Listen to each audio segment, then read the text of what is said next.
Hey, what's up, everyone? It's Dave, and we are back with our next reading of the New Testament. For those of you who've been following along, you know that we have entered into the book of James. All right. We'll be reading out of the New King James Version today. Get the James here. I switched to my study Bible. So we're in James chapter 2.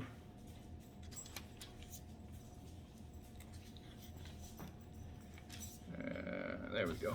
All right. Nope, I'm sorry. We're in James chapter 3. My apologies. We did chapter 2 a couple of days ago. So, all right. So James chapter 3. And let's see. Looks like it's only 18 verses long and is going to cover the topics of the untamable tongue, heavenly versus demonic wisdom. That's it. So, all right. Remember, if you don't have a Bible, you can go to Bible.com and read for free. Or you can download the YouVersion app and read the Bible for free on pretty much any Android or iOS device. All right, cool. I was trying to think of what glasses these are that I've got on right now. Now I know what they are. They're my blue blockers or whatever they're called. So, okay. They just felt different on my face than the ones that I got issued. So, all right. So, here we go. My brethren, let not many of you become teachers, knowing that we shall receive a stricter judgment.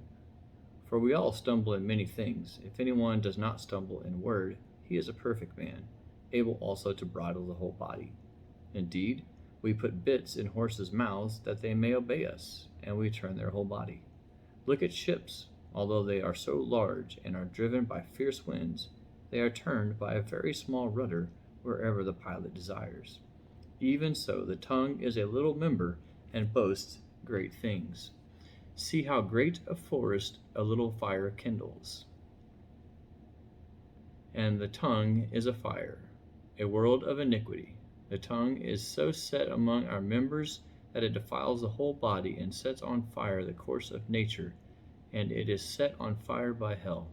For every kind of beast and bird, of reptile and creature of the sea, is tamed and has been tamed by mankind. But no man can tame the tongue. It is an unruly evil, full of deadly poison. With it we bless our God and Father, and with it we curse men who have been made in the similitude of God. Out of the same mouth proceeds blessings and cursings. My brethren, these things ought not to be so. Does a spring send forth fresh water and bitter from the same opening? Can a fig tree, my brethren, bear olives, or a grapevine bear figs? Thus no spring yields both salt water and fresh. Who is wise and understanding among you? Let him show by good conduct that his works are done in meekness of wisdom. But if you have a bitter envy and self-seeking in your hearts, do not boast and lie against the truth.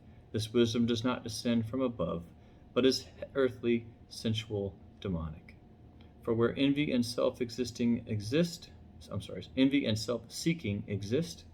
confusion and every evil thing are there. But the wisdom that is from above is first pure, then peaceable, gentle, willing to yield, full of mercy and good fruits, without partiality and without hypocrisy. Now the fruit of the righteousness is sown in peace by those who make peace. We're going to carry on and read chapter 4 while we're doing this. We're going to cover pride promotes strife, humility cures worldliness, do not judge a brother, and do not boast about tomorrow, for a total of 17 more verses. Where do wars and fights come from among you? Do they not come from your desires for pleasure that war in your members? You lust and do not have. You murder and covet and cannot obtain. You fight and war, yet you do not have because you do not ask. You ask and do not receive because you ask amiss, that you may spend it on your pleasures. Adulterers and adulteresses, do you not know that friendship with the world is enmity with God? Whoever therefore wants to be a friend of the world makes himself an enemy of God. Or do you think that the Scripture says in vain, the Spirit who dwells in us yearns jealously? But he gives more grace. Therefore he says, God resists the proud, but gives grace to the humble. Therefore submit to God. Resist the devil, and he will flee from you. Draw near to God, and he will draw near to you. Cleanse your hands, you sinners, and purify your hearts, you double-minded. Lament and mourn and weep. Let your laughter be turned to mourning, and your joy to gloom. Humble yourselves in the sight of the Lord, and he will lift you up. Do not speak evil of another one, brethren. He who speaks evil of a brother and judges his brother speaks evil of the law and judges the law. But if you judge the law and are not a doer of the law, but a judge, there is one lawgiver who is able to save and to destroy. Who are you to judge another? Come now, you who say, today or tomorrow we will go to such and such a city, spend a year there, buy and sell, and make a profit, whereas you do not know what will happen tomorrow. For what is your life? It is even a vapor that appears for a little time and then vanishes away. Instead, you ought to say, if the Lord wills, we shall live and do this or that.